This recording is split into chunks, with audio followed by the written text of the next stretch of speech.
ये butterfly pasta है जिसकी मशीन इंडिया में हम फर्स्ट टाइम लॉन्च कर रहे हैं। ये ओरजो पास्ता है जिसे हम इंडिया में राइस के अकॉर्डिंग भी हम खा सकते हैं। ओरजो का एक और वेरिएंट सोया राइस, जिम करने वालों के लिए हाई प्रोटीन। ये सोया मैक्रोनी है जो कि हेल्दी और हाई प्रोटीन, जिम करने वाले लोगों को इसकी रिक्वायरमेंट रहती है। ये मिक्स वेज पास्ता है जिसमें बीटरूट, पालक, गाजर जैसी सब्जियों का पाउडर मिला हुआ है जो कि बच्चों के लिए बहुत ही हेल्दी है। ये है ragi pasta, ragi macaroni which is very healthy. ये है किनोआ पास्ता जो कि आपको देता है सारे प्रोटीन्स। ये है मिक्स ग्रीन पास्ता जिसमें है सारे मिलेट्स। हमारा जो प्रॉफिटेबिलिटी नॉर्मल पास्ता के साथ होता है, हेल्दी पास्ता के साथ हमारी प्रॉफिटेबिलिटी टाइम्स ऑफ इंक्रीज हो जाती है। ये वाला पास्ता बनाने के लिए आपका raw material cost highest 70 to 80 rupees kg तक पहुंच सकता है। उसका प्रोसेसिंग कॉस्ट जैसे पहले आपने देखा ही है कि 7 रुपीज़ हाईएस्ट पहुंचेगा यदि आपको हेल्दी पास्ता भी बनाना है। और ये पास्ता मार्केट में इजीली 400 to 500 रुपीज़ kg जा रहा होता है। 800 रुपीज़ की MRP होती है पर kg की, तो 400 रुपीज़ kg आप इजीली से सेल कर सकते हैं। तो this is a high profitability pasta. ये पानी ऑटो पे चलता है और उसके बाद में इसमें मॉइस्चर मिक्सर, तो इसमें आप देखेंगे सर मॉइस्चर मिक्सचर में हमने यहाँ पे एक सेफ्टी के लिए ग्रिल्स दी हुई है। ये स्टेनलेस स्टील 304 की है सर। ये फिल्टर है और ये जाली है। किसी भी तरह की इम्प्योरिटीज़ अगर हमारे मटेरियल में किसी भी तरह में आ जाती है तो फूड प्रोडक्ट में कोई भी डस्ट पार्टिकल या फिर कोई भी मिट्टी या कोई धागा ना जाए, उसके लिए हम ये स्टेनलेस स्टील 304 का एक फिल्टर यूज़ करते हैं डाई के पीछे, ताकि हमारी क्वालिटी कंसिस्टेंट बनी रहे। बहुत बढ़िया, मतलब इतना खाने का प्रोडक्ट है तो सेफ रहना चाहिए। बिल्कुल। और ये साइजिंग को डिवाइड करने के लिए है। मेन स्क्रू जो हम यूज़ करते हैं वो मेन स्क्रू हमारा सॉलिड स्टेनलेस स्टील में होता है। हमारी मशीन में हम लोग सॉलिड स्क्रू काम लेते हैं, सॉलिड आउट स्क्रू काम लेते हैं। इसके लिए हमारे पास पूरी इन हाउस फैसिलिटी है। हम लोग एक सॉलिड बार लेते हैं, जो ये आप देख रहे हैं ये स्टेनलेस स्टील का 304 का एक बार है। इस बार को कटिंग करके हम लोग स्क्रू की शेप में कन्वर्ट करते हैं। ये पूरा 12 दिन का एक प्रोसेस है, 13 दिन का एक प्रोसेस है, स्लो प्रोसेस है। इसके थ्रू इसमें कटिंग करके थ्रेड्स बनाए जाते हैं। शैलेश जी देखिए पास्ता की डाई अब लग भी गई है और प्रोडक्शन स्टार्ट भी हो गया है। डाई लगने में मुश्किल से 5 मिनट का समय लगा है और क्वालिटी प्रोडक्ट हमारा हाथ में भी आ गया है। इट मीन्स अगर हमें एक दिन में डाई चेंज भी करनी हो तो 15 मिनट का प्रोसीजर होता है, उससे हम चेंज करके दूसरी शेप भी निकाल सकते हैं। और क्वालिटी का आप पैरामीटर देखिए, 700 से ऊपर वैक्यूम कभी जा रहा है, कभी 600 से बीच में रह रहा है। वैक्यूम हमारा डाउन हो ही नहीं रहा है और इसीलिए मटेरियल में इतनी शाइनिंग है और साइजिंग सभी में बराबर निकल रही है, अच्छे तरीके से आ रहा है। और इसमें कंट्रोल करने के लिए ऑप्टिमम हमने यहाँ पे 2 पाइप दे करके चिल्लर मशीन के साथ यूज़ किया है। हमारी हर मशीन में चिल्लर होता है और चिल्लर हमारी मशीन का एक इंटीग्रल पार्ट है, क्योंकि यहाँ से ये बैरल के टेम्परेचर को कंट्रोल रखता है और मटेरियल किसी भी तरह का कच्चा पक्का नहीं आता है। तो बाकी जो लोग यूज़ करते हैं वो एक वाटर अगर कोई वाटर रिसाइकल, कोई कूलिंग टावर, इस तरीके की चीज़ यूज़ करते हैं। कूलिंग टावर और चिल्लर में इतना ही फ़र्क है जैसा AC में और कूलर में होता है। हमारी ड्राइंग कॉस्ट इतनी लो आती है जिसके कारण प्रॉफिटेबिलिटी इंक्रीज हो जाती है। इसमें अंदर हमने एक इक्विपमेंट भी लगाया है जो मैं थोड़ा सा डिज़ाइन के कारण यहाँ पे आपको शो नहीं कर सकता। अच्छा, ओके। कॉपी बहुत जल्दी होती है चीज़ें। किस तरह से आप ये सब पूरा बिजनेस करने में मेरे दोस्तों को मदद करेंगे? सर हम लोग इंडिया और इंडिया से बाहर सभी जगह मशीन सेल करते हैं और इसके लिए हम लोग CIF टर्म पे पूरा मशीनरी आपको कस्टम इंश्योरेंस फ्रेट के साथ में आउटसाइड इंडिया भी मशीन डिलीवर कराते हैं। वहाँ पे हमारी टीम्स ऑल ओवर इंडिया और इंडिया के बाहर के लिए भी हमारे पास में टीम्स है जो कि प्रॉपरली वहाँ जाके इंस्टॉलेशन करती है क्लाइंट की साइट पे। इंस्टॉलेशन करने के बाद में हमारा एक पर्टिकुलर टाइम पीरियड है जब तक कि हम वहाँ पे उनको उन्हीं की मशीन पे ट्रायल देके ट्रेनिंग देते हैं, अच्छा प्रोडक्ट निकालना सिखाते हैं। अगर कोई नया है जिसको नहीं आता तो उनके टेक्निकल स्टाफ को मशीन की बारीकियां बता के उसको मशीन चलाना सिखाते हैं ताकि वो अच्छा प्रोडक्ट बना सके। उस हिसाब से बिजनेस की डार्क साइड होती है। तो आपने एक पूछी है लेकिन मैं आपको 2 नेगेटिव बताऊंगा। नमस्कार दोस्तों, कैसे हैं आप लोग? दोस्तों, बिज़नेस कैसे करें में मैं आपको तरह तरह के बिज़नेस आइडियाज़, इनोवेटिव प्रोडक्ट्स और बिज़नेस मॉडल्स के बारे में बताता हूं। दोस्तों, अगर आप पास्ता का व्यवसाय करना चाहते हैं तो ना सिर्फ देश में बल्कि दुनिया के किसी भी कोने में रहकर आप पास्ता का बिज़नेस कैसे कर सकते हैं, आज आपको इस वीडियो में मैं एक नई मशीन से रूबरू कराने आया हूँ जो भारत में रिसर्च एंड डेवलपमेंट करके बनाई गई है। और साथ ही साथ एक ऐसी मशीन के बारे में भी बताऊंगा जो भारत में पहली बार इंट्रोड्यूस हो रही है। तो पास्ता का बिज़नेस आप कैसे कर सकते हैं और ख़ास करके एक ऐसा तरह का पास्ता जहां पर आपको नॉर्मल पास्ता से 3 से 4 गुना प्रॉफिट मिले, उस पास्ता बिज़नेस के बारे में भी आपको इस वीडियो में बहुत अहम जानकारी मिलने वाली है। बिल्कुल स्किप नहीं करना, एंड तक देखना दोस्तों। और अगर अच्छा लग रहा है तो भी इसे लाइक और शेयर कर दीजिए, जिससे आपके साथ साथ किसी और को भी अच्छा रोजगार, अच्छा कारोबार और अच्छे प्रोडक्ट्स मिल सकें। तो देर किस बात की दोस्तों, शुरू करते हैं। Let's get started.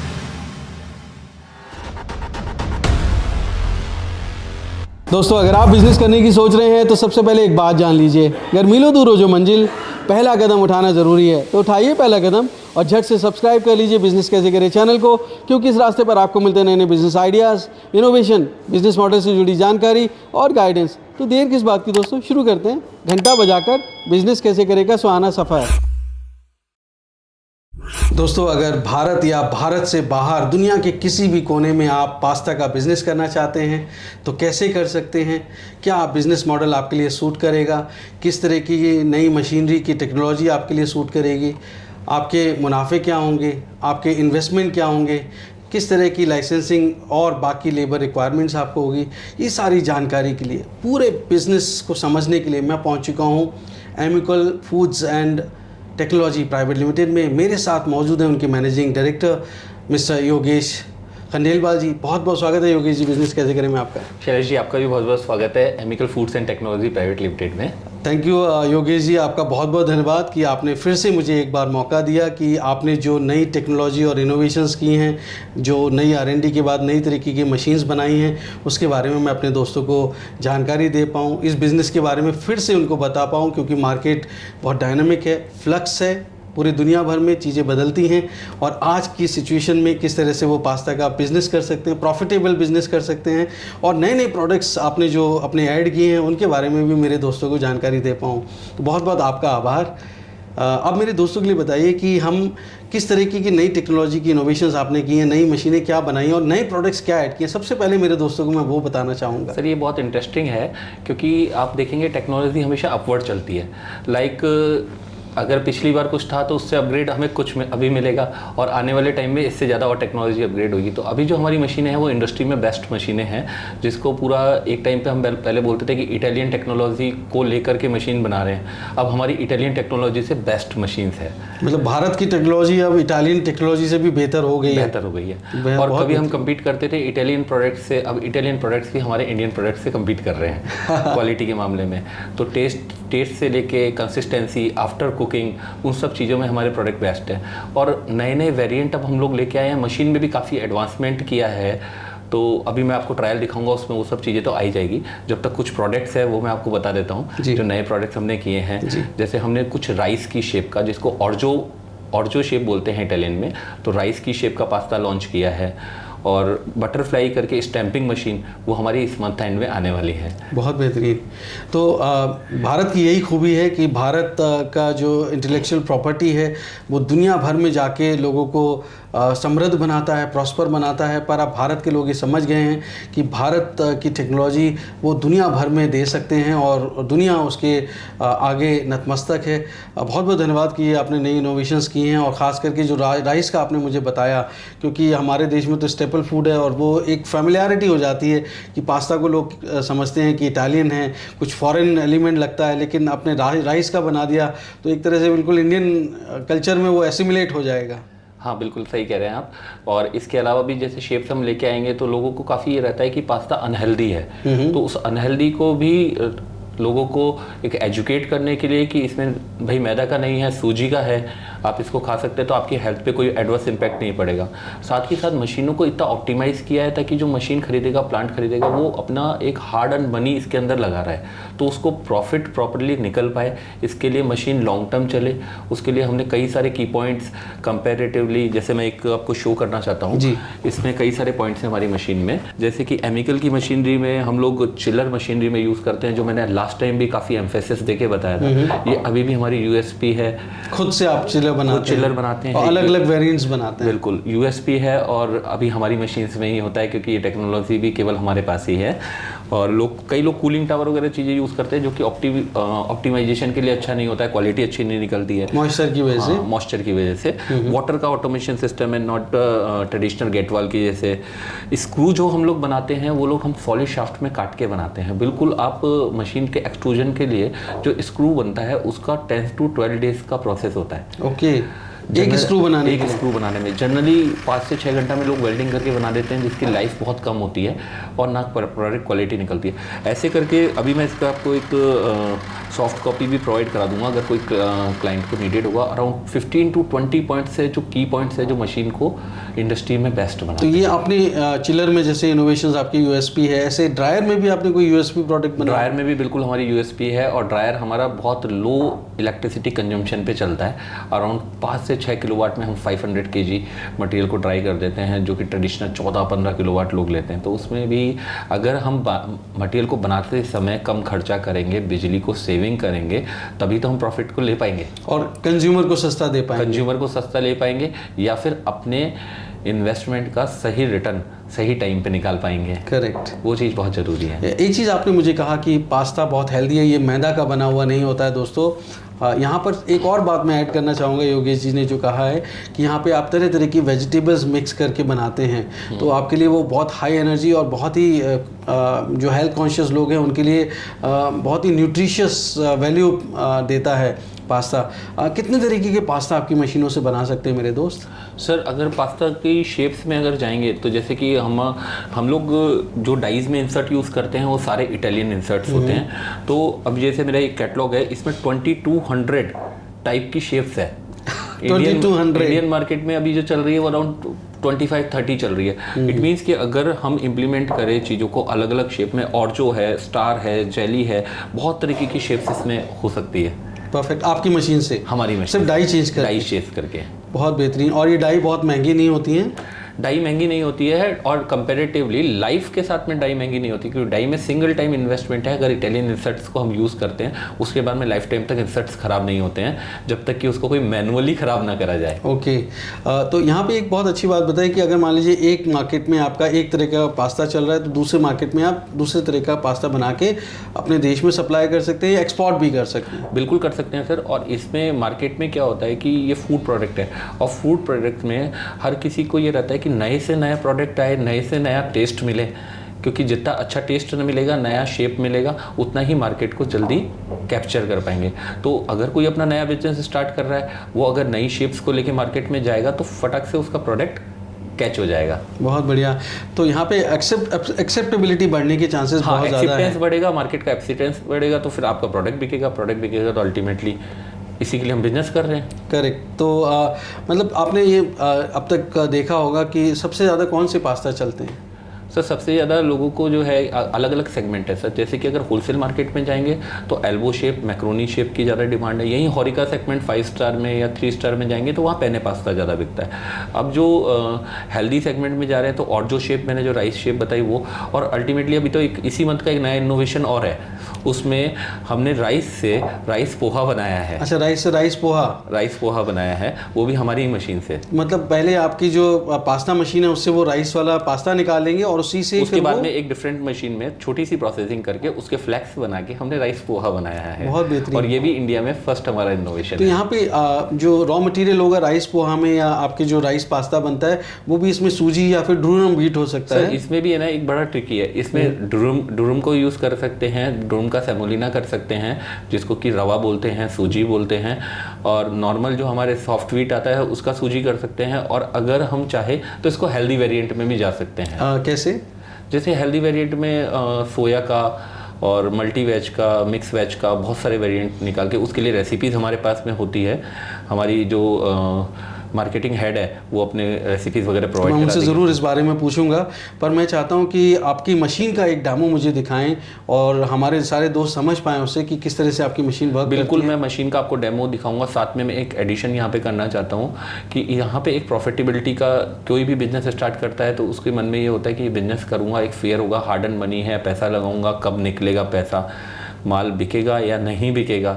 तो पास्ता की सेल्स तो इतनी है कि एक 300 kg पर आवर की मशीन, 500 kg पर आवर की machine through out the 25 days अभी अगर हम चलाएंगे तो उसकी सेल्स इतनी है कि मशीन बेचते बेचते आप थक जाओगे। तो हम ब्रेकअप जान सकते हैं? ब्रेकअप सर लेबर का, कॉस्ट का, सबका, जैसे आज की डेट में 32 रुपीज़ पर kg के हिसाब से रवा आ रहा है। और इसका ट्रेंड ये चलता है, लोग बड़ा कंफ्यूज हो जाते हैं वीडियो में, क्योंकि वो बोलते हैं सर आपने बताया ये रेट में है लेकिन मार्केट में रवा कुछ और मिल रहा है। तो मार्च से मार्च का साइकिल चलता है जब नया गेहूँ आता है, तो स्लाइटली मार्च में सबसे कम रेट में होता है और स्लाइटली पूरे ईयर चलते चलते वो बढ़ता अगली जाता मार्च तक बढ़ता है। तो आज की डेट में 32 रुपीज़ पर केजी है और एक 300 केजी को अगर हम बेंचमार्क मार के चलते हैं पर आवर की मशीन, तो इसमें हमारी processing cost including electricity, labour, moisture loss और पैकेजिंग मिला के मुश्किल से 4 से 4.5 रुपये पर केजी का खर्चा आता है।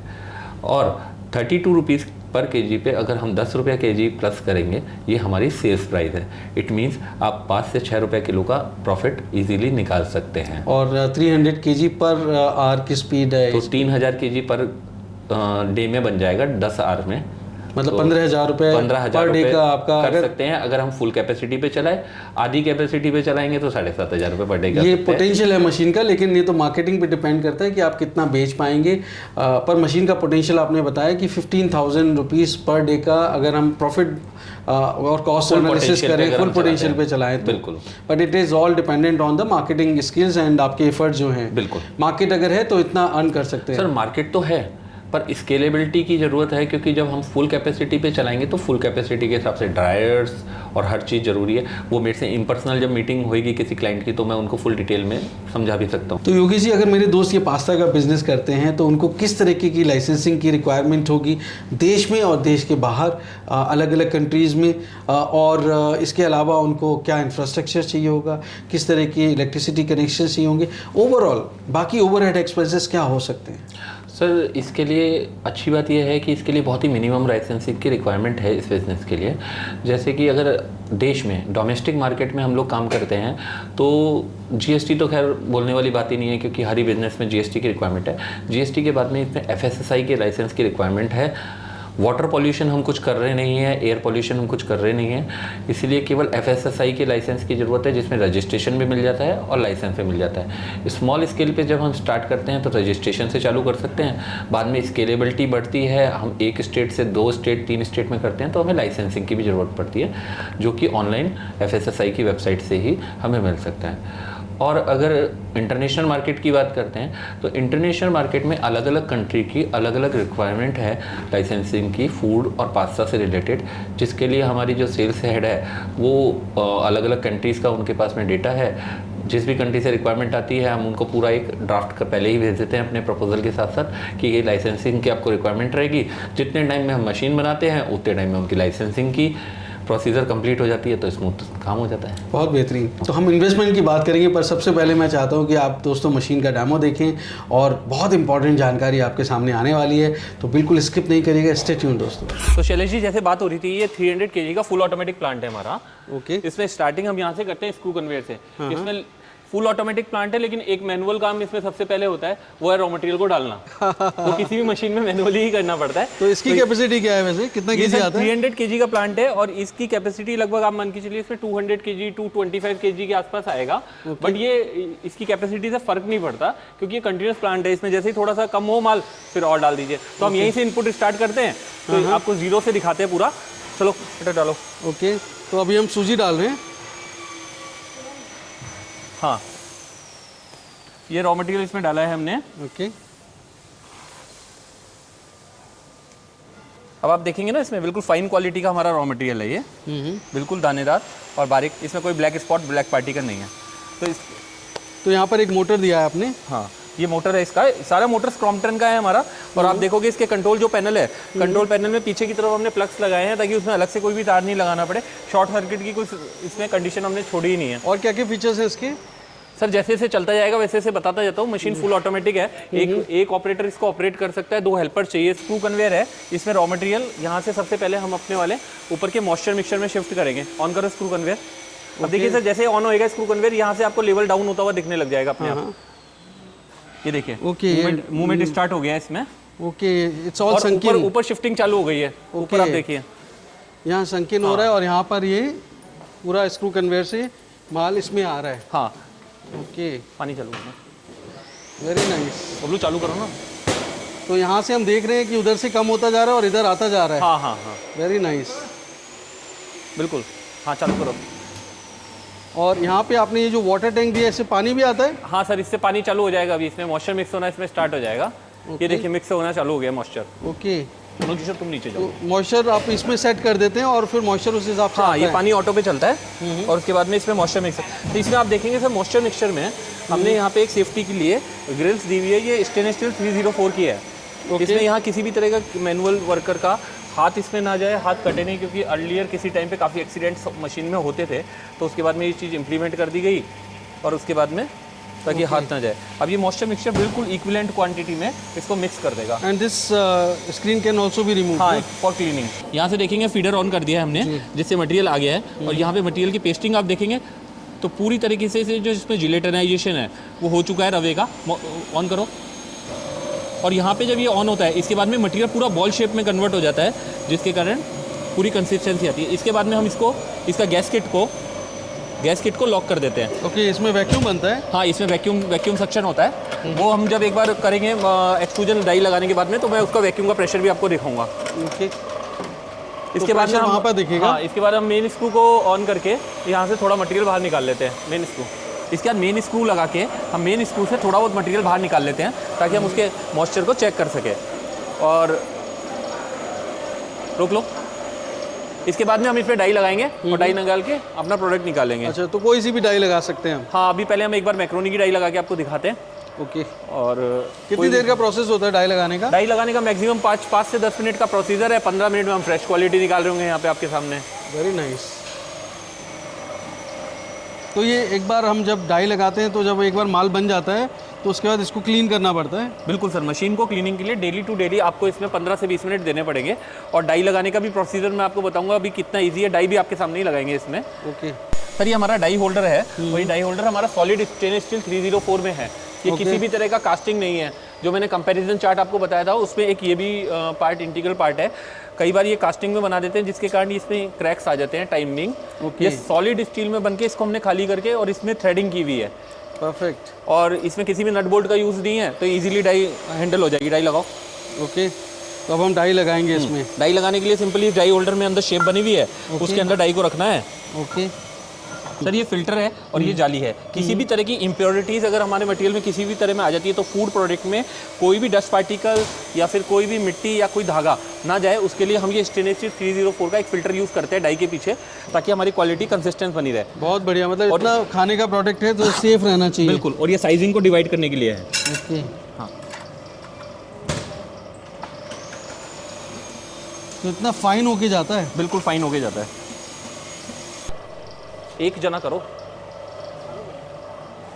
हाँ, एक जना सर इसको आराम से हैंडल कर सकता है डाई को लगाने के लिए। 2 लोगों की जरूरत नहीं है।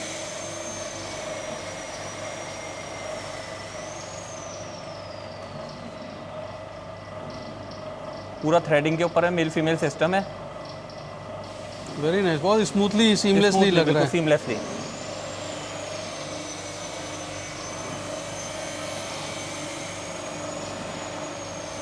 बस लग गई, हमारी डाई इंस्टॉल हो गई है। Very nice. अब बस इसमें अब एक बार हम प्रोडक्ट निकालेंगे। प्रोडक्ट निकाल के हम इस पर वैक्यूम बनाएंगे और जब तक वैक्यूम नहीं बनेगा लगभग हमारा 5 से 10 किलो माल बिना वैक्यूम का निकलेगा, जिसको हम शुरुआत में ही रिसाइकिल कर देंगे। रिसाइकिल हो जाता है वो। वेस्टेज कुछ भी नहीं है। Very nice. चलिए जी, डाई लग चुकी है और अब हम इसमें से प्रोडक्ट निकाल के दिखाएंगे आपको। निकलना चालू होगा और ये देखिए, ज़्यादा बड़ा प्रोसीजर नहीं है, ये निकल गया है। अभी ये बिना वैक्यूम का मटेरियल निकल रहा है। अब हम इसमें वैक्यूम पंप ऑन करेंगे और वैक्यूम पंप का प्रेशर देखिएगा कैसे ग्रेजुअली इंक्रीज होएगा। ऑन करो, फिर देखिए, ये हमारा फर्स्ट शॉट में वैक्यूम पंप है। क्योंकि हम लोग डिकॉन का वैक्यूम पंप यूज़ करते हैं जिसमें एक एक्स्ट्रा मॉइस्चर फिल्टर लगा हुआ है और इसी मॉइस्चर फिल्टर के कारण हमारे वैक्यूम पंप की लाइफ बहुत अच्छी इंक्रीज हो जाती है और हमारे वैक्यूम में सक्शन पूरा 700 PSI को टच करता है। इतना जल्दी? इतना जल्दी। अब आप यहाँ देखेंगे, मेरा ग्लव्स देखेंगे तो ग्लव्स पूरा सक्शन कर लिया इसने। वेरी नाइस, फाड़ भी दिया पूरा। इस लेवल पे है। एक बार रोक दो।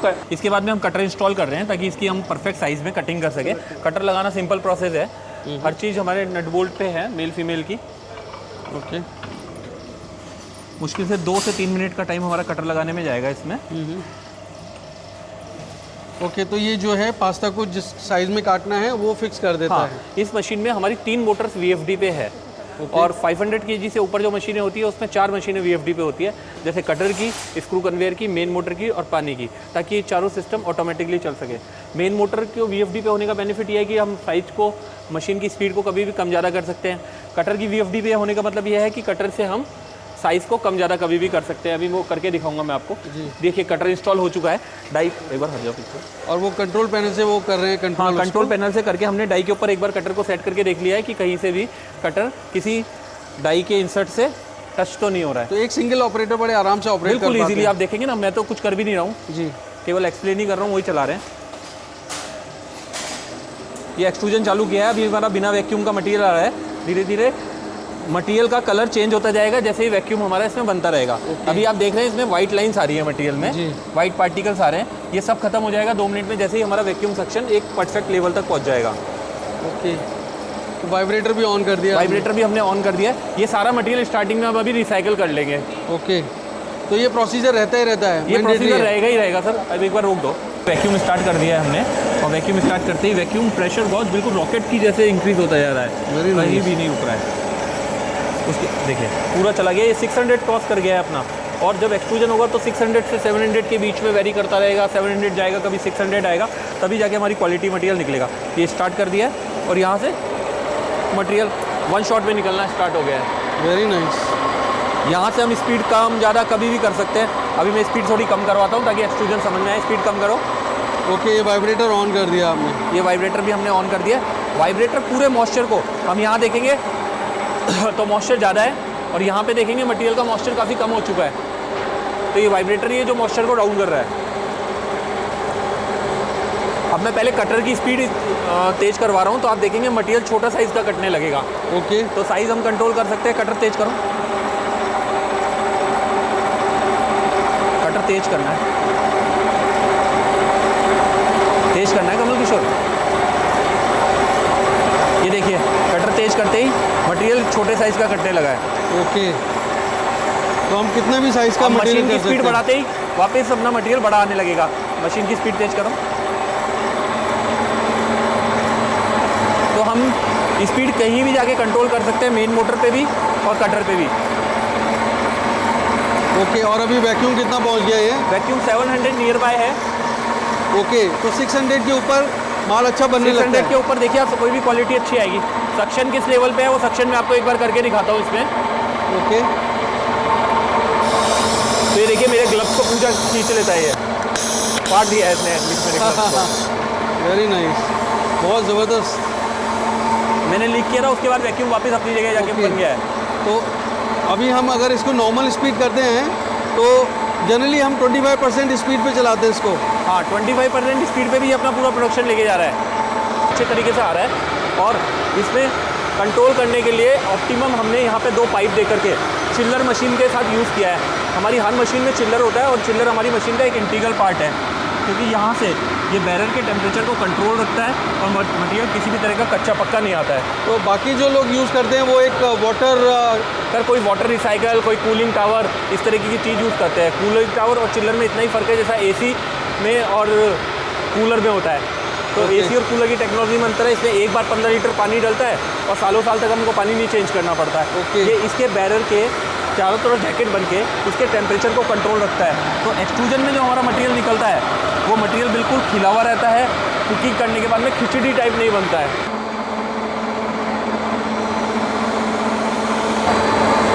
इसके बाद में जो ट्रे में मटेरियल आएगा, इसको ट्रे में रख के हमें ट्रॉलीज के अंदर रखना है और ड्रायर के अंदर रख देना है। सर आप देखेंगे चिल्लर में भी अभी 0 एम्पियर आ रहे हैं। चिल्लर हमारा ऑटो कंट्रोल पे रहता है, अपने आप ऑन होएगा, अपने आप ऑफ हो जाएगा।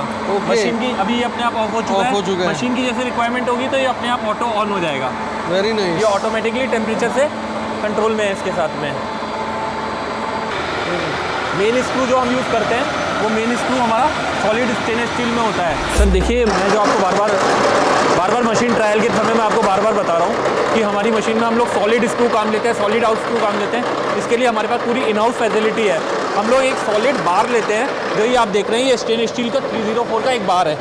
इस बार को कटिंग करके हम लोग स्क्रू की शेप में कन्वर्ट करते हैं। ये पूरा 12 दिन का एक प्रोसेस है, 13 दिन का एक प्रोसेस है, स्लो प्रोसेस है।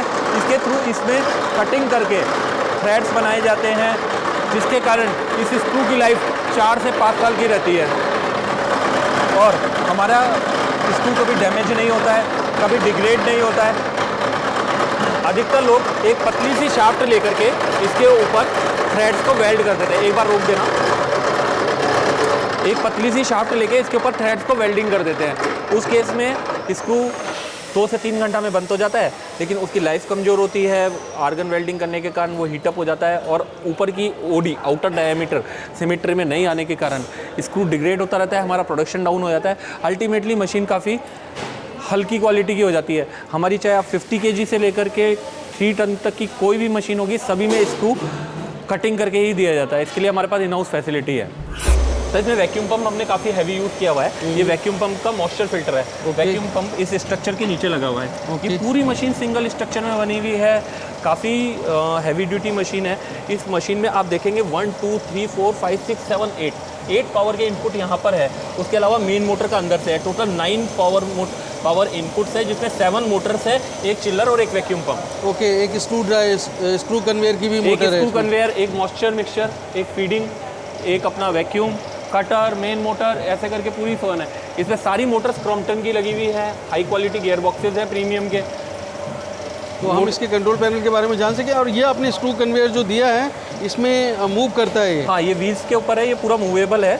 और सर मेन बात ये है कि जितनी मोटर्स है वो सारी न्यू लगाई गई है। इसका प्रूफ ये है कि हम इसके साथ में टूल बॉक्स देते हैं मशीन के साथ में, जिससे इस मशीन के spare part, gasket, essential bearings और सारी मोटर्स के वारंटी कार्ड भी देते हैं, जिसमें कि क्लाइंट अगर वारंटी को क्लेम करना चाहे तो वो हमारे थ्रू भी कर सकता है और डायरेक्टली क्रॉम्पटन के सर्विस सेंटर में फ़ोन करके भी कर सकता है। 24 आवर्स में ऑन साइट सर्विस मिल जाती है उसके लिए। वंडरफुल। तो 1 मिनट रोक दिया है ताकि साउंड थोड़ा कम हो जाए और हम मशीन के बारे में ढंग से आपको डिस्क्राइब कर सके।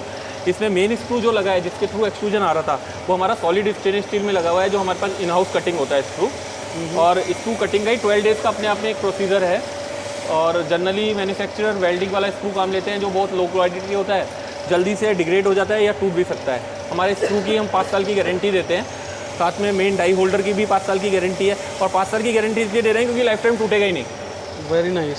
इसलिए हम 5 साल की गारंटी दे रहे हैं। सिंगल पीस में बना है? सिंगल पीस में बना है ये सब कुछ। वंडरफुल।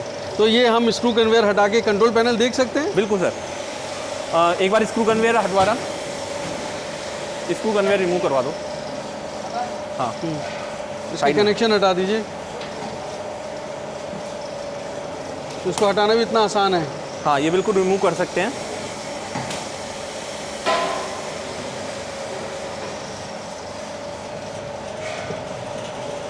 Okay, very nice. इतनी जल्दी इसे रिमूव भी कर लिया। हाँ, ये हमारा कंट्रोल पैनल है। इस पर पूरी तरह से डोर क्लोज हो जाता है और इसमें हम यहाँ से भी ओपन कर सकते हैं। अभी हमने लॉक किया हुआ है इसको यहाँ से। और इसके अंदर क्या क्या है और ये सारे बटन्स क्या हैं? सिंपल टू ऑपरेट है। ये हमारे 3 वोल्टेज दिखा रहा है यहाँ से। तीनों फेस के वोल्टेज दिखा रहा है। इसमें हमने एक फेस प्रिवेंटर भी लगाया है। अगर कोई मशीन हमसे लेता है और उसके वहाँ पे फेस कोई एक फेस नहीं आता है या कोई फेस ऊपर नीचे आता है, तो ये ऑटोमेटिकली पूरी मशीन को कट ऑफ कर देगा, ताकि हमारी और मोटर्स की लाइफ बची रहे। ओके, तो मशीन की सेफ्टी के लिए है ये। और ये ड्राइव्स वगैरह कैसे हैं? ये 3 VFD है, एक मेन मोटर के लिए, एक कटर के लिए, एक स्क्रू कन्वेयर के लिए, जो मैंने अभी आपको एक्सप्लेन किया है थोड़ी देर पहले। और ये स्नाइडर का क्या लगा हुआ है? इस मशीन में सारे स्नाइडर के ही कॉन्ट्रैक्टर लगे हुए हैं। स्नाइडर की MCV लगी हुई है। सारा ब्रांडेड सामान लगा हुआ है। कोई भी लोकल मटेरियल यूज़ नहीं किया गया है। Very nice. और ब्रांड प्रेफरेंस की तो ये बात है कि ये सुपीरियर ब्रांड है। इसके अलावा अगर क्लाइंट का खुद का कस्टमाइजेशन है कि हमें यही ब्रांड लगा के दो, मोटर क्रॉम्पटन की नहीं चाहिए, किसी और ब्रांड की चाहिए, तो उसके लिए हम फ्लेक्सिबल हैं, क्लाइंट की चॉइस के अकॉर्डिंग काम करते हैं। तो ये जो 300 kg/h की मशीन है, इसके लिए कितने kV का कनेक्शन चाहिए होगा? इसमें लगभग 22 किलोवाट 3 फेस का कनेक्शन चाहिए। 7 मोटर्स हैं टोटल? 7 मोटर्स और 2 पावर इनपुट है, एक चिल्लर का और एक वैक्यूम पंप का। ओके, तो लगभग कितना बिल आता होगा? सर इसमें अगर मटेरियल को बना के और ड्राई करते हैं तो इसमें लगभग अगर आप 10 रुपये यूनिट के हिसाब से अपना वहाँ पे एवरेज आ रहा है तो 1.5 रुपीज़ पर kg का खर्चा आता है इलेक्ट्रिसिटी का। Okay, which is less than the standard. हाँ, लेस देन द स्टैंडर्ड, क्योंकि आपने शायद ड्रायर में बहुत इलेक्ट्रिसिटी सेविंग है। अभी मैं इसमें डाई चेंज करके एक बार आपको पुसली पास्ता बनते हुए दिखाता हूँ इसमें। श्योर। वाइब्रेटर जो है, ये वाइब्रेटर पूरा मॉइस्चर को रिमूव कर देता है। अगर हम यहाँ पे देखेंगे तो यहाँ पे मटेरियल में मॉइस्चर कंपेरेटिवली ज़्यादा है, और यहीं पे जब आगे आते हैं तो मटेरियल काफ़ी ड्राई हो चुका है। तो हमारा वाइब्रेटर इस तरीके से डिज़ाइन किया हुआ है कि ये करीबन 5 से 6% मॉइस्चर डाउन कर देता है यहाँ पे। ओके,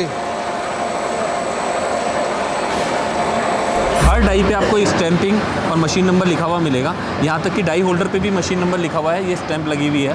सब कुछ यूनिक है, हर चीज़ की डिज़ाइनिंग ड्राइंग हमारे पास में नोटेड है। शैलेश जी देखिए, पास्ता की डाई अब लग भी गई है और प्रोडक्शन स्टार्ट भी हो गया है। डाई लगने में मुश्किल से 5 मिनट का समय लगा है और क्वालिटी प्रोडक्ट हमारा हाथ में भी आ गया है। इट मीन्स अगर हमें एक दिन में डाई चेंज भी करनी हो तो 15 मिनट का प्रोसीजर होता है, उससे हम चेंज करके दूसरी शेप भी निकाल सकते हैं। और क्वालिटी का आप पैरामीटर देखिए, 700 से ऊपर वैक्यूम कभी जा रहा है, कभी 600 से बीच में रह रहा है, वैक्यूम हमारा डाउन हो ही नहीं रहा है। और इसीलिए मटेरियल में इतनी शाइनिंग है और साइजिंग सभी में बराबर निकल रही है। अभी मैं कटर की स्पीड तेज़ करूँगा तो मटेरियल छोटा आने लगेगा। देखिए साइज़ बिल्कुल हमने छोटा कर दिया है। अब यही मैं मशीन की स्पीड बढ़ाऊँगा तो मटेरियल बड़ा आ जाएगा और प्रोडक्शन कैपेसिटी हमें ज़्यादा मिलने लग जाएगी। मशीन की स्पीड तेज़ करो तो बड़ा प्ले कर रहे हैं आप, इधर बटन देखिए। ओके, तो इससे बटन पर से ही इसको हो बार जाता बार हमें नहीं करना होता है, एक बार सेट हो जाता है। यहाँ पे हम लोग ट्रायल कर रहे हैं, इसलिए मैं आपको ये सब करके दिखा रहा हूँ ताकि हमारे जो व्यूअर है या क्लाइंट्स है उनको एक बेहतर आइडिया मिल पाए। सिंगल ऑपरेटर से ऑपरेट करे जाने वाली मशीन है और इसमें बेस्ट बात यह है कि खाली 2 हेल्पर चाहिए और उसके बाद में एक सिंगल ऑपरेटर चाहिए। मशीन ये देखिए मैंने स्पीड बढ़ाई है तो माल और बड़ा आने लगा है। ये मैंने 80% पे मटेरियल बना रहे हैं अभी हम लोग, तो यहाँ देखिए आप प्रोडक्शन कितना अच्छा आ रहा है और शेप कितनी अच्छी बन के आ रही है।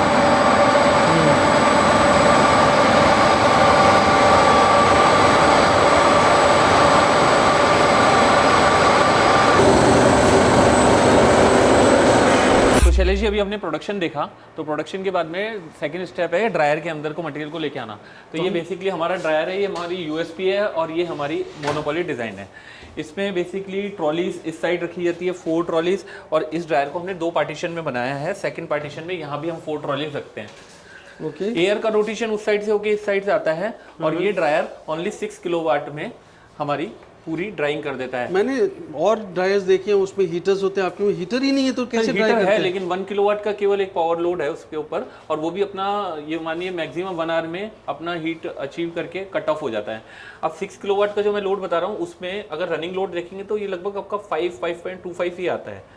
तो हमारी ड्राइंग कॉस्ट इतनी लो आती है जिसके कारण प्रॉफिटेबिलिटी इंक्रीज हो जाती है। इसमें अंदर हमने एक इक्विपमेंट भी लगाया है जो मैं थोड़ा सा डिज़ाइन के कारण यहाँ पे आपको शो नहीं कर सकता। अच्छा, ओके। कॉपी बहुत जल्दी होती है चीज़ें, तो वो अंदर से पूरा एयर में से मॉइस्चर को सक करके निकाल देता है, साथ में एक ड्राई हीट भी जनरेट करता है जिसके कारण हमारा इलेक्ट्रिसिटी लोड काफ़ी कम आता है। वंडरफुल।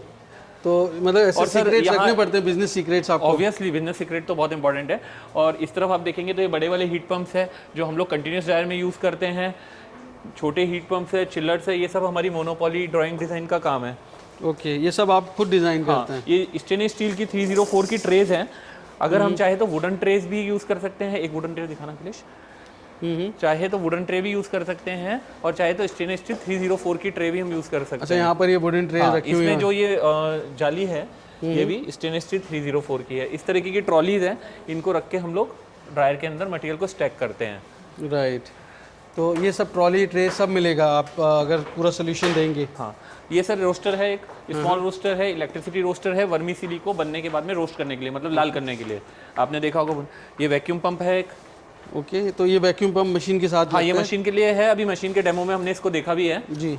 और ये हमारी पैकिंग मशीन है, पाउच पैक करने के लिए। 2 हेड पैकिंग मशीन है जिसमें कि हम लगभग 50 ग्राम से लेके 1 kg तक का मटेरियल पैक कर सकते हैं। मतलब अगर कोई अपना रिटेल में काम करना चाहता है तो ये पाउच पैकिंग मशीन उनको, और कोई स्मॉल स्केल पे करना चाहता है तो एक बेड सीलर है, ये भी स्मॉल छोटी पाउच पैकिंग मशीन है जिसमें कि बहुत कम कॉस्ट में भी पाउच पैकिंग स्टार्ट कर सकते हैं। परफेक्ट। हमारे पास सर इन हाउस फैसिलिटी है, फैब्रिकेशन से लेकर के मशीनरी से हर चीज़ की, जिसमें हमारे स्पेशलाइज ट्रेंड वर्कर ही काम करते हैं। फैब्रिकेशन, मिलिंग, डाइंग सब हमारे यहाँ पे ही होती है काम।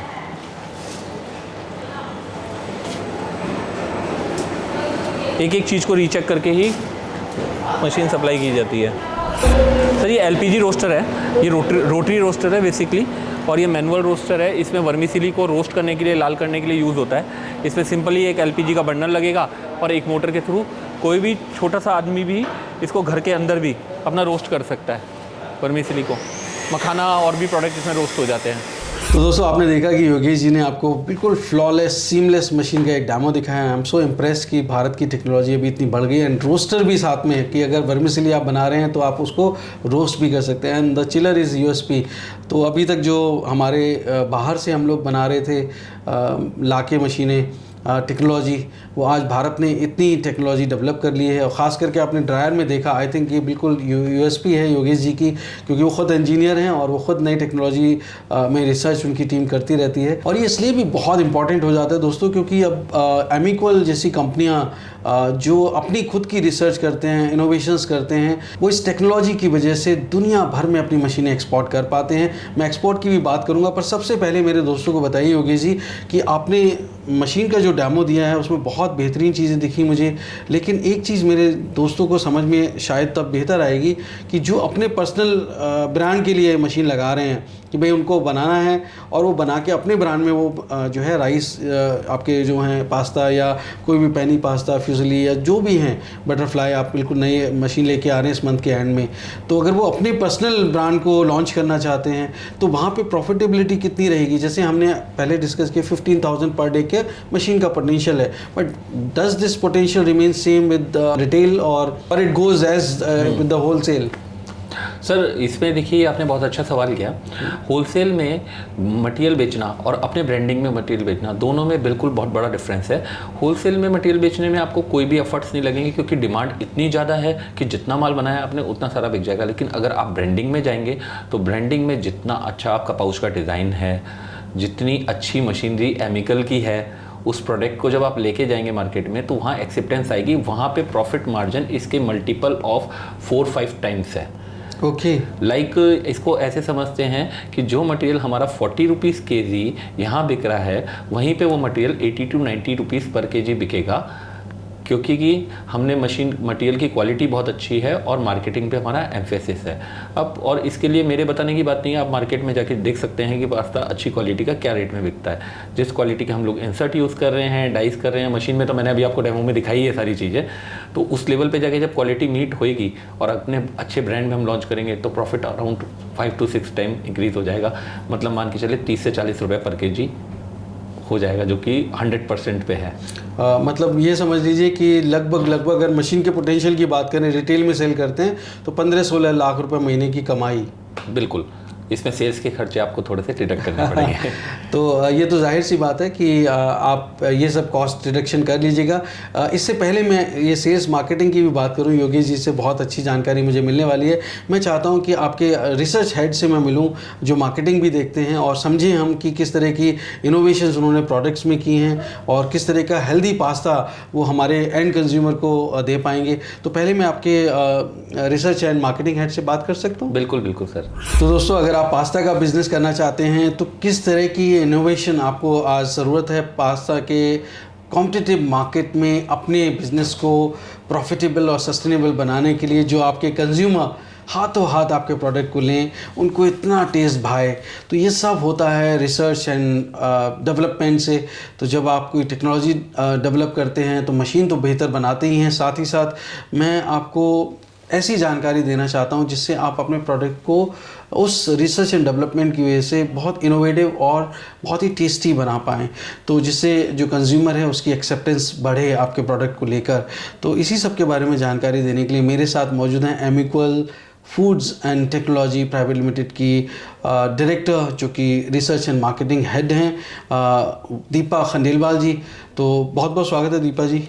नमस्कार। थैंक यू सो मच कि आपने फिर से मुझे एक बार मौका दिया कि आपकी जो नई इनोवेशंस आपने की हैं, नई R&D के साथ नए प्रोडक्ट्स लेके आए हैं, उसके बारे में मेरे दोस्तों को बता पाएँ, और ख़ास करके मार्केट के बारे में भी हम बता पाएँ कि मार्केट कितना बड़ा है, ना सिर्फ देश में बल्कि हमारे पूरे दुनिया भर में हम अपना परिवार मानते हैं लोगों को, तो वहाँ पर भी वो अपना रोज़गार कर पाएँ, अपना परिवार चला पाएँ। एक्चुअली शैलेश जी क्या है, यदि कोई भी कस्टमर अपना नया बिजनेस स्टार्ट करना चाहता है तो उसके लिए सबसे पहले उसे चाहिए होता है कि पास्ता का मार्केट ग्रोइंग है या नहीं है। तो यदि हम बात करें इंडियन मार्केट की और ग्लोबल मार्केट की, तो मैं आपसे बात करती हूँ फैक्ट्स के ऊपर। नॉर्मल की पास्ता मार्केट ग्रोइंग हो रहा है, इट्स नॉट सो। यदि आज मैं आपके साथ अपनी एक रिसर्च रिपोर्ट लेकर बैठी हूँ, नॉट माइन, IMARC की, इस तरफ से दिखाइए। हाँ, IMARC की रिसर्च रिपोर्ट है जिसमें आप देख रहे हैं दैट इज़ द 2025 से लेके 2033 तक कितना हमारा मार्केट ग्रो कर रहा है। इस रिपोर्ट के अकॉर्डिंग अभी जो हमारा करंट मार्केट है वो है 9,430 करोड़ का, जो कि हमारा 2033 तक पहुंच जाएगा 33,760 करोड़। करेक्ट। ये मेरी रिसर्च नहीं, ये है पूरा इंटरनेशनल रिसर्च। करेक्ट। ओके, तो यानी हमारा मार्केट 3 टाइम्स ग्रो कर रहा है। तो पास्ता मार्केट में तो हमारे पास बहुत अच्छी पॉसिबिलिटीज़ हैं ही, जो आप देख रहे हो। ये मैंने सिर्फ बात की इंडियन मार्केट की। हम ग्लोबल मार्केट पे आ जाए तो उसकी रिसर्च भी मैं आपको शो करती हूँ, जो कि फॉर्च्यून बिजनेस इनसाइट के द्वारा की गई है। इसके अकॉर्डिंग भी अभी का जो मार्केट है अपना ग्लोबली वो है 6,70,000 करोड़ का, जो कि अगले 8 साल के अंदर अंदर हमारा इंक्रीज होके अप्रॉक्सीमेट 10 लाख करोड़ का पहुंच जाएगा। बहुत बेहतरीन। तो आप ये देखिए कि कितना टाइम्स ग्रो हो रहा है। तो पास्ता मार्केट में आपको बहुत ज़्यादा ग्रोथ है। तो पास्ता बिजनेस स्टार्ट करना इट्स अ वेरी गुड कि आपको ग्रोथ मिल ही जाएगी। यहाँ कहीं नहीं जाएगा कि आपका बिजनेस नहीं चल पा रहा है, वैसा कुछ नहीं। अभी सैचुरेशन आने में बहुत वक्त बहुत टाइम बढ़ रहा है, इंडिया हो चाहे ग्लोबली तो ऑलरेडी बढ़ ही रहा था, अब इंडिया में बहुत ज़्यादा इंक्रीज हो रहा है। मुझे ऐसा लगता है कि पास्ता की एक तो खुद की वैरायटी बहुत होती है, प्लस उसकी रेसिपीज़ आप अलग अलग तरीके से लोग पास्ता बनाते हैं, तो हजारों तरह की वैरायटीज़ बना लेते हैं और वो टेस्ट भी बहुत डिफरेंट होता है। शायद यही एक वजह है कि कंज्यूमर मार्केट में जो FMCG पास्ता है हमारा, उसका मार्केट कभी कम नहीं होने वाला, क्योंकि नई जनरेशन अल्फ़ा तक को पसंद है। जेन-ज़ी को ही नहीं, सिर्फ अल्फ़ा को भी पसंद आ रही है अभी पास्ता बहुत ज़बरदस्त तरीके से। आपने जो बात की अभी जेन-ज़ी और अल्फ़ा, एक्चुअली अब क्या हो गया, सब लोगों को हेल्दी वर्जन की तरफ जा रहे हैं। जो जंक फूड था वो भी उन्हें चाहिए आज हेल्दी वर्जन। तो उसमें भी आप रिसर्च डेवलपमेंट करते हैं? उसमें भी हमने अपनी मशीन्स को इस तरीके से कस्टमाइज़ किया है, हमारे जिन कस्टमर्स को हेल्दी पास्ता की रेंज में जाना है, क्योंकि बहुत डिमांड बढ़ती जा रही है। ये मैंने आपको रिसर्च दी नॉर्मल पास्ता के अकॉर्डिंग, पर हेल्दी पास्ता की डिमांड और भी इंक्रीज होती जा रही है और प्रॉफिटेबिलिटी भी उसमें बहुत ज़्यादा है। जैसे मैं आपको बताऊँगी, हमारी मशीन से बने हुए ये सब that is a soya macaroni, ragi pasta, soya orzo pasta जिसे कि राइस बिरयानी की तरह यूज़ किया जा सकता है, mix veg pasta, quinoa pasta, mix grain जिसमें कुट्टू के आटे का भी पास्ता बनाया गया है। इतने सारे हेल्दी वर्जन हम अपने मशीन से निकाल सकते हैं। उसके लिए हम अपनी मशीन में कस्टमाइजेशन कर देते हैं। हमारे बहुत कस्टमर हैं जो कि सोया पास्ता बना रहे हैं, मखाना पास्ता भी बना रहे हैं, जो ऑलरेडी एग्जिस्टेंस है। थोड़े ही दिन में अभी उन्होंने सोया पोहा भी बनाना स्टार्ट कर दिया है।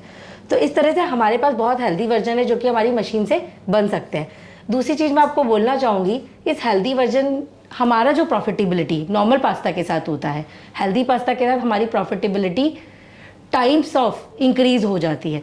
ये वाला पास्ता बनाने के लिए आपका raw material cost highest 70 to 80 rupees kg तक पहुँच सकता है। उसका प्रोसेसिंग कॉस्ट जैसे पहले आपने देखा ही है कि 7 रुपीज़ हाईएस्ट पहुँचेगा यदि आपको हेल्दी पास्ता भी बनाना है। और ये पास्ता मार्केट में ईजीली 400 to 500 रुपीज़ kg जा रहा होता है। 800 रुपीज़ की MRP होती है पर kg की, तो 400 रुपीज़ kg आप इजीली से सेल कर सकते हैं। तो this is a high profitability pasta. Very nice. इतना ज़्यादा प्रॉफिट मार्जिन हैं? यस सर, आप देख सकते हैं जाके सोया पास्ता देखेंगे तो आप 250 ग्राम का जो पैकेट होगा 200 रुपीज़ से कम का आपको कहीं नहीं मिलेगा। MRP बोला मैंने, तो आपका खुद का प्रॉफिट उससे आपके बहुत टाइम्स ऑफ प्रॉफिट है। हम लोग जो ये स्टैंपिंग मशीन अभी लेकर आए हैं, ये बटरफ्लाई पास्ता इंडिया में फर्स्ट टाइम बनेगा, तो इसका बिजनेस बहुत ज़्यादा ग्रोन अप होगा। अभी तक केवल इंपोर्ट हो रहा होता है ये पास्ता, अब इंडिया में बनना स्टार्ट हो जाएगा। तो इसका मतलब है कि हमें कॉस्टिंग कम पड़ेगी और हम हाई प्रॉफिट इसमें ले पाएंगे।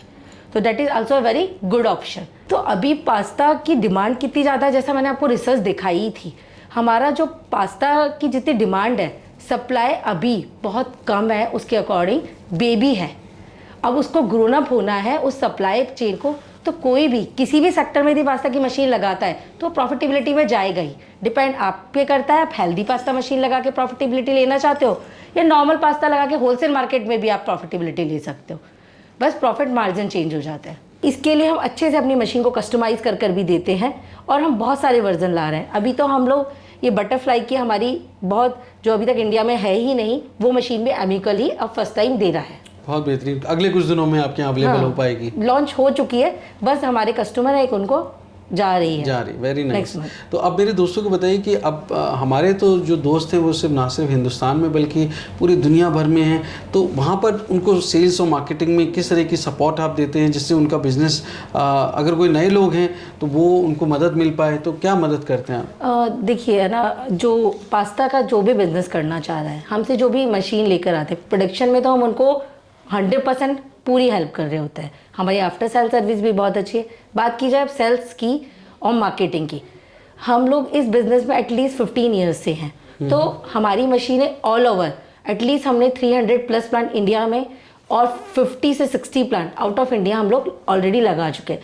तो फुल ऑफ मार्केट का हमें पूरा नॉलेज है कि कहाँ पे किस कस्टमर को क्या चल रहा होता है, किस तरह की मार्केट है। तो कोई भी कस्टमर किसी भी एरिया से हमारे पास आता है तो हम उसे अच्छा सपोर्ट और अपने सजेशंस हम दे पाते हैं। मार्केटिंग तो उसे खुद को करनी ही होगी, बट कैसे वो प्रोसीड कर सकता है वो हम उसे पूरा गाइड कर देते हैं। और ये पूरी दुनिया भर में आप करते हैं? चाहता हूँ कि मुझे आप अपनी जो सेल्स मार्केटिंग टीम है, आपका ऑफिस का एक ओवरव्यू दें, so that my viewers they can understand कि उनको किस तरह की सपोर्ट असिस्टेंस मिलने वाली है। आइए शैलेश जी, मैं आपको अपना ऑफिस का ओवरलुक दे देती हूँ। श्योर प्लीज, आइए। Thank you. देखिए, यहाँ हमारी सेल्स एंड मार्केटिंग टीम है। ये लोग पूरा सेल्स एंड मार्केटिंग देखते हैं, जो भी कॉल्स आती है यही लोग अटेंड कर रहे होते हैं जी, ठीक है। और उसके बाद कोई भी यदि प्रॉब्लम होती है तो वो हमें आगे देते हैं जी। इसके अलावा यहाँ आप आइए, जी, ये हमारी डिज़ाइनिंग टीम है। हर एक मशीन के पार्ट की हम स्पेशली पूरी डिज़ाइन करवा कर ही आगे प्रोसेस स्टार्ट करते हैं। ओके। पूरा वक्त फुल इंजीनियरिंग से होता है, पहले इसको इंजीनियर अप्रूव करते हैं, उसके बाद ही मशीन मेकिंग स्टार्ट होती तो अभी क्या यहाँ पे डिज़ाइन हो रहा है? है। यहाँ एक डाई अभी डिज़ाइन हो रही है। ओके। कल ही एक ऑर्डर आया है, उसकी पहले डाई डिज़ाइन हो रही है, उसी के बाद में प्रोसेस स्टार्ट हो जाएगा। जी, आप आइए सर, मैं आपको अकाउंट्स टीम से भी मिलाती हूँ। She is taking care of accounts and finance. right. Yeah. So if my friends want to visit you, then how can they visit you? Yeah, they can call us on 9560276322 और एक और number है 7011634013। And आपका address? Address है हमारा D104 sector 63 Noida. तो दोस्तों वैसे तो everything is said and done, लेकिन अगर आप चीज़ें अलग से करते हैं तो आप स्टैंड आउट होते हैं और अपनी यूएसपी क्रिएट कर पाते हैं। Don't do different things but do things differently. और ये योगेश जी से मैंने सीखा है कि कैसे वो इनोवेशंस कर रहे हैं। उनकी जो रिसर्च हेड हैं दीपा जी, उन्होंने मुझे बताया कि इस तरह की जो पास्ता हैं, आप देखिए देखने में लगता है वो नॉर्मल है, but they are not just normal, they are new normal. In fact मैं कहूँगा ये सोया पास्ता है और ये वेज पास्ता है, यानी कि इसमें वेजिटेबल्स का जूस जो है वो इन्फ्यूज़ किया गया है। तो जैसे चुकंदर है, बीट रूट है, इस तरह के दूसरे वेजिटेबल्स जो आपको मिनरल्स देते हैं, विटामिन्स देते हैं, वो पास्ता में ही इन्फ्यूज़ कर दिया है। और ये हमारे देश में सोया बहुत होता है। आप जानते हैं कि अगर जो जिम में जाते हैं लोग, उनको हाई प्रोटीन डाइट चाहिए, तो इस तरह का pasta, these are the innovations which you can infuse in your business model. तो आपको अलग से अपना प्रोडक्ट, अपना ब्रांड स्टैंड आउट करने में मदद मिलेगी। अब योगी जी, मैं बहुत इम्प्रेस्ड हूँ कि इस तरह की नई नई इनोवेशंस जो आप कर रहे हैं, और मुझे लगता है इंडस्ट्री में ना सिर्फ आप अपने लिए जगह बना रहे हैं बल्कि हमारे दोस्तों को भी बहुत मौके दे रहे हैं, क्योंकि यहाँ पे वैरायटी ऑफ पास्ता बहुत है। और अगर वो इस तरह के कॉम्बिनेशंस, परम्यूटेशंस वो करेंगे तो डेफिनेटली वो लॉन्ग टर्म में बहुत अच्छा सस्टेनेबल बिजनेस कर पाएंगे। And it is a profitable business, no doubt about it. पर फिर भी मैं जानना चाहता हूँ कि एक तो मशीन के बारे में थोड़ा सा और मेरी क्यूरियोसिटी है कि जो इंसर्ट्स हैं, क्योंकि आप कह रहे हैं इटालियन इंसर्ट्स आप यूज़ करते हैं, हालांकि टेक्नोलॉजी पूरी मशीन की आपकी है, बट इटालियन इंसर्ट्स जो हैं वो अगर ख़राब हो गए, क्योंकि अल्टीमेटली ये मन में सवाल तो आता ही है कि हम कोई भी बना रहे हैं, यही हम मान लीजिए इंसर्ट है, ख़राब हो गया तो हम क्या करेंगे फिर? सर जनरली इटालियन इंसर्ट की खास बात यही है कि इसमें जो टेफ्लॉन यूज़ किया गया है वो काफ़ी हाई ग्रेड टेफ्लॉन यूज़ किया गया है, जो कि 190 डिग्री सेंटीग्रेड टेम्परेचर को भी बेयर कर सकता है। और ये इंसर्ट लाइफ टाइम ख़राब नहीं होते हैं जब तक कि इसको मैनुअली कुछ ख़राब नहीं किया जाए। और इसके लिए हम लोगों का पूरा एक गाइडलाइन है, मैनुअल हम मशीन के साथ में देते हैं, जिसमें कि हम ये पूरी चीज़ बताते हैं कि इंसर्ट्स को, डाइस को किस तरीके से यूज़ करना पड़ता है। अगर आप हमारे मेथड के अकॉर्डिंग चलेंगे तो ये लाइफ टाइम कभी ख़राब नहीं होते हैं। और फिर भी रेयर केस में अगर चेंज हो जाता है तो एक डाई में काफ़ी सारे इंसर्ट्स लगते हैं, हम किसी एक इंसर्ट को चेंज भी कर सकते हैं इजीली। पूरी डाई नहीं बदलनी, पूरी डाई बदलनी नहीं है। Okay, very nice. एंड आप ये एक इंसर्ट भी दे पाएंगे? बिल्कुल, एक इंसर्ट भी हम लोग देते हैं। एंड मशीन वारंटी के बाहर होगी तो भी? बिल्कुल सर, मशीन वारंटी एक टर्म्स है, एक पेपर डॉक्यूमेंट है जो दिया जाता है। जब मशीन मैन्युफैक्चरर से कोई मशीन लेता है तो लाइफ टाइम रिलेशन बनते हैं, वो हमारी एमिकल फैमिली का एक पार्ट बनता है। तो नॉट ओनली वारंटी के बाद में भी हम लोग अपनी फैमिली को सर्व करते हैं। Perfect, this should be the attitude. और ये बिज़नेस में बहुत ज़रूरी है कि प्रेम, करुणा और स्नेह, लव, कंपैशन एंड अफेक्शन वो एक फैमिली में हो पाता है। और आप एक बिज़नेस क्रिएट करते हैं तो you become part of that the whole ecosystem. तो ये बहुत अच्छी बात है आपने मुझे बताई। पर योगी जी, मैं चाहता हूँ कि मेरे दोस्तों को आप बताएं कि अगर वो ये पास्ता बनाते हैं और जो लोग नए हैं इस बिज़नेस में, जो बिल्कुल जिन्होंने पहले कभी सोचा नहीं था, but they have money to invest, और वो चाहते हैं कि हम ये बिज़नेस करें, और ना सिर्फ हिंदुस्तान में बल्कि हिंदुस्तान के बाहर भी, not only Indian diaspora, because हम वसुधैव कुटुंबकम की बात करते हैं कि the world is one family, कि पूरी दुनिया हमारा एक परिवार है। और ख़ास करके आप देखिए अफ्रीकन यूनियन में हमारे देश के प्रति कितना लगाव है। पूरे अफ्रीका के देश भारतीयों के साथ में इतना दिल से उनका जुड़ाव है। ऐसे ग्लोबल साउथ में हम बात करें, बहुत सारे देश ऐसे हैं जो भारत की तरह हैं, इतनी एम्बिशंस रखते हैं, भारत के युवा से वो कनेक्ट करते हैं और वो भी ये बिज़नेस करना चाहते हैं। तो क्या आप ये मशीनें वर्ल्ड वाइड सप्लाई करते हैं, और वहाँ पर वो किस तरह की आप उनको फैसिलिटी देंगे? इंस्टॉलेशंस हैं, डिस्पैच है आपकी मशीन का, तो किस तरह से आप ये सब पूरा बिज़नेस करने में मेरे दोस्तों को मदद करेंगे? सर, हम लोग इंडिया और इंडिया से बाहर सभी जगह मशीन सेल करते हैं, और इसके लिए हम लोग CIF टर्म पे पूरा मशीनरी आपको कस्टम, इंश्योरेंस, फ्रेट के साथ में आउटसाइड इंडिया भी मशीन डिलीवर करवाते हैं। वहाँ पे हमारी टीम्स ऑल ओवर इंडिया और इंडिया के बाहर के लिए भी हमारे पास में टीम्स है जो कि प्रॉपरली वहाँ जाके इंस्टॉलेशन करती है क्लाइंट की साइट पे। इंस्टॉलेशन करने के बाद में हमारा एक पर्टिकुलर टाइम पीरियड है जब तक कि हम वहाँ पे उनको उन्हीं की मशीन पे ट्रायल देके ट्रेनिंग देते हैं, अच्छा प्रोडक्ट निकालना सिखाते हैं। अगर कोई नया है जिसको नहीं आता तो उनके टेक्निकल स्टाफ को मशीन की बारीकियां बता के उसको मशीन चलाना सिखाते हैं ताकि वो अच्छा प्रोडक्ट बना सके। और जब मशीन इंस्टॉल हो जाती है, सब काम हो जाता है, उसके बाद में भी अगर फ्यूचर में उनको कोई प्रॉब्लम आती है तो हम उसके साथ में उनको एक पेन ड्राइव प्रोवाइड कराते हैं जिसमें हमने अराउंड 45 to 50 स्मॉल एक 2 मिनट की वीडियोस बना रखी हैं जिसमें कि कोई पर्टिकुलर प्रॉब्लम आएगी तो उसकी ट्रबल शूटिंग हम लोग कर सके, ट्रबल शूटिंग करके उस प्रॉब्लम को वहीं की वहीं रिजॉल्व कर पाए।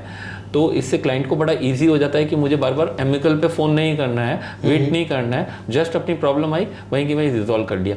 और उसके बाद में काम यहीं नहीं ख़त्म हो जाता, हमारी एक टेक्निकल टीम, एक व्हाट्सएप ग्रुप बन जाता है क्लाइंट के साथ में, जिसमें हमारे यहाँ पे कोर जो टीम मेंबर्स है वो सभी उस व्हाट्सएप ग्रुप पे रहते हैं।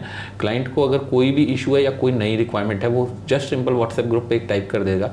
कोर टीम मेंबर्स में से जो अवेलेबल है वो उस क्वेरी को अटेंड करता है, उसको उसी समय रिजॉल्व करवाता है वीडियो कॉल पे या फिर टेक्स्ट मैसेज के थ्रू। परफेक्ट, बहुत बेहतरीन। तो ये तो होना ही चाहिए कि आप एक सपोर्ट सिस्टम दे रहे हैं, और ना सिर्फ हिंदुस्तान में बल्कि पूरे देश दुनिया भर में आप ये सपोर्ट सिस्टम दे रहे हैं। तो इससे कॉन्फिडेंस बढ़ता है, क्योंकि मशीन तो मशीन है, जब चलाएंगे तो कुछ प्रॉब्लम्स भी आएंगी, ट्रबल शूटिंग आना चाहिए। सर, मेरा ये मानना है कि प्रॉब्लम्स आना हेल्दी है। जब तक प्रॉब्लम नहीं आएगी, जब तक हम रिजॉल्व करना नहीं सीखेंगे, और रिजॉल्व करना सीखेंगे तो अगली बार उस प्रॉब्लम के लिए हम पहले से प्रिपेयर रहेंगे। अगर कोई प्रॉब्लम नहीं आ रही बार बार तो ये बड़ी प्रॉब्लम है। बहुत बेहतर। तो योगी जी, मान लीजिए मेरे दोस्त हैं, देश भर में हैं वो, और देश से बाहर भी हैं, अगर वो आपसे कांटेक्ट करना चाहते हैं और जानना चाहते हैं कि किस तरह से आप मशीन डिस्पैच करते हैं, आपका वर्क पूरा ऑर्डर प्रोसेस कैसे रहता है, थोड़ा आप मुझे बता पाएंगे, देश में और देश से बाहर? सर, जैसे अगर पहले डोमेस्टिक मार्केट की बात करते हैं तो इसके लिए जो अभी प्रोसीजर है, क्लाइंट अगर चाहेगा तो हमारे साथ इम्पर्सनल मीटिंग हमारे ऑफिस में कर सकता है, और किसी को ऑनलाइन मीटिंग करना चाहे तो ऑनलाइन मीटिंग करके भी कर सकता है, जूम या गूगल मीट। हाँ बिल्कुल, बहुत आजकल तो कोविड के बाद से सब लोग ऑनलाइन फ्रेंडली है। तो उसके बाद में मशीन का अपना डेमो देख करके मशीन का ऑर्डर प्लेस करता है। डोमेस्टिक मार्केट में अगर नॉर्मल 200 kg, 300 kg, 500 kg तक की मशीनें हैं तो हमारा लीड टाइम अराउंड 20-25 डेज़ का है, जिसमें हम लोग मशीन उनको प्रोवाइड करा देते हैं और इंस्टॉलेशन के लिए हमारी टीम जाती है। अब इसी को अगर इंटरनेशनल मार्केट पर अगर स्विच करते हैं तो उस केस में अगर अब्रॉड में किसी को मशीन चाहिए तो वो लोग भी ऑनलाइन मीटिंग करके ईजीली हमें ऑर्डर प्लेस कर सकते हैं, या अगर कोई आना चाहे तो फिर हमारा ऑफिस में उनके लिए हमेशा वेलकम है। और उसके बाद में हमारे पास कई सारे शिपिंग एजेंट्स हैं, वही हम लोग करके इंटरनेशनल मार्केट में पैलेट्स वगैरह की रिक्वायरमेंट होती है तो हमारे पास पैकेजिंग की पूरी टीम है। हम लोग वुडन पैलेट्स में मशीन को पैक करा के हमारे शिपिंग एजेंट्स जो मल्टीपल है उनसे बेस्ट कोटेशन लेके क्लाइंट को ऑफर करते हैं। क्लाइंट चाहे तो खुद के शिपिंग एजेंट को भी हमें रिकमेंडेशन दे सकता है। तो स्मूथ प्रोसेस है सर, पता भी नहीं चलता है कि कब मशीन इंटरनेशनली चली गई और लग गई।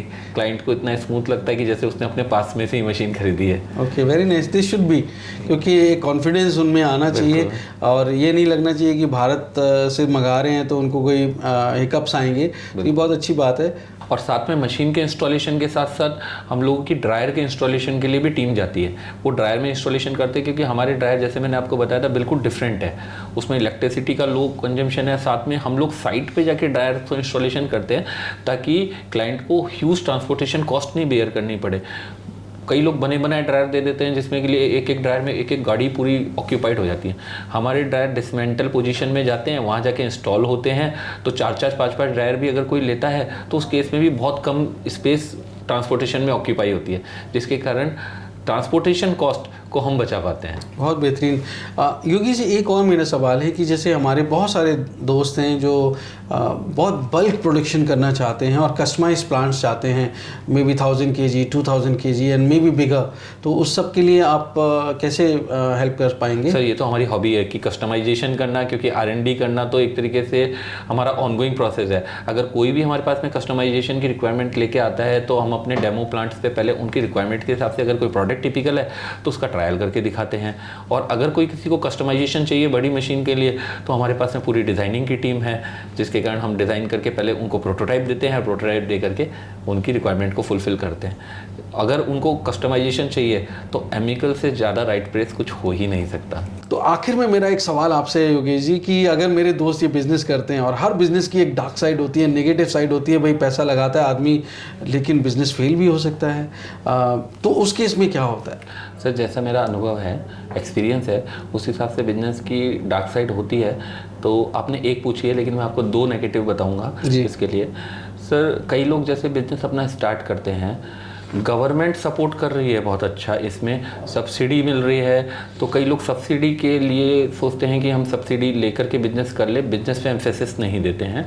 तो उस केस में बिजनेस स्टार्ट करने के साथ साथ वर्किंग कैपिटल को भी अपने को एक पोर्शन को उसमें रखना पड़ता है। तो अगर मशीनरी में इन्वेस्ट कर रहे हैं तो आपको अपने वर्किंग कैपिटल के लिए भी इन्वेस्टमेंट करना पड़ेगा। तो ये एक डार्क साइड है कि कई लोग अपना बजटिंग नहीं कर पाते हैं, तो इसकी वजह से उनको बिजनेस में आगे जाके दिक्कत आती है। सेकंड सर, इंडियन मार्केट है, हम लोग सभी प्राइस सेंसिटिव हैं। प्राइस को लेकर के हम लोगों की आइस सबसे पहले कैच होती है। बहुत सारे इतने सारे, मैं किसी पर्टिकुलर प्लेटफॉर्म का नाम नहीं लूँगा जहाँ पे कि लोग अपना एडवर्टाइजमेंट करते हैं, तो उसमें लोग अपनी मशीन की प्राइस को सबसे पहले हाईलाइट करते हैं। लाइक किसी मशीन 300 kg मशीन की मैं बात करूँ, जैसे एमिकल ने डाली है 15 लाख रुपए प्राइस, किसी और ने 12 लाख और किसी ने उसकी 4 लाख रुपए ही प्राइस लिख दी है। तो एज ए कंज्यूमर मेरा सबसे पहले कैच जाएगा 4 लाख वाले के पास, और मैं कॉल भी उसी को करूँगा। और जिसने 4 लाख डाली है वो भी जानता है कि फर्स्ट कॉल मेरे पास ही आने वाला है। तो यहाँ पे जितनी प्राइस को लेकर के बात होती है उसी में क्वालिटी रिड्यूस हो जाती है। यहाँ सर हम कोई गाड़ी नहीं खरीद रहे हैं अपनी लग्जरी दिखाने के लिए, यहाँ हम अपनी हार्ड अर्न मनी से मशीन खरीद रहे हैं एक बिजनेस करने के लिए, खुद को ग्रोथ और खुद की फैमिली और कंट्री की ग्रोथ के लिए। तो यहाँ पे प्राइस और क्वालिटी डायरेक्टली प्रोपोर्शनेट है। तो जहाँ पर प्राइस से रिलेटेड कस्टमर जाते हैं वहाँ एक डार्क साइड हो जाती है कि बाद में मशीनरी चलती नहीं है, क्वालिटी प्रोडक्ट निकलता नहीं है, सारा इन्वेस्टमेंट ख़राब हो जाता है। तो यहाँ पे कंज्यूमर को और क्लाइंट को एक स्मार्ट डिसीजन लेके फुल कंपैरिजन करके ही इन्वेस्टमेंट करना चाहिए। That's very nice of you Yogesh ji, आपने इतना कैंडिडली सारी चीज़ें बताई। एंड मैं भी हमेशा ये कहता हूँ दोस्तों कि आप कोई भी बिज़नेस करें, पहले मार्केट सर्वे करें, रिसर्च करें, ख़ुद की जानकारी जुटाएं, खुद की जानकारी। और आप एक बिज़नेस कर रहे हैं जो शायद आप 15, 20, 30 सालों के लिए करें, और मे बी पॉसिबल है कि आपकी नेक्स्ट जनरेशन भी उसी बिज़नेस को कैरी फॉरवर्ड करें।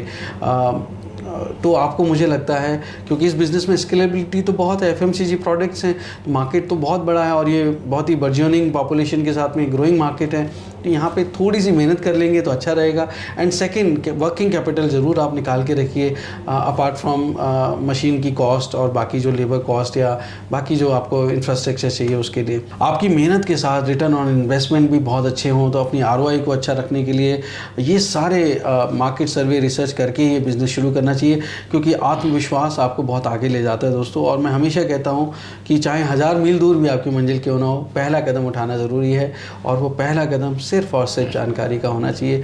मंजिल किसको मिली पता नहीं, क्योंकि एक मंजिल के बाद दूसरा पड़ाव आप खुद तय कर लेते हैं। और मैं चाहता हूँ कि आप चलते जाएं, आगे बढ़ते जाएं और ऐसे सफ़र पे चलें जो बहुत मनोरम हो, बहुत ही पैनोरामिक हो, और ये बहुत ही मज़ेदार, खुशी देने वाला, बहुत ही मनोरम दृश्य देने वाला आपको है, क्योंकि ऐसा आपको पूरे बिज़नेस में अनुभव होगा।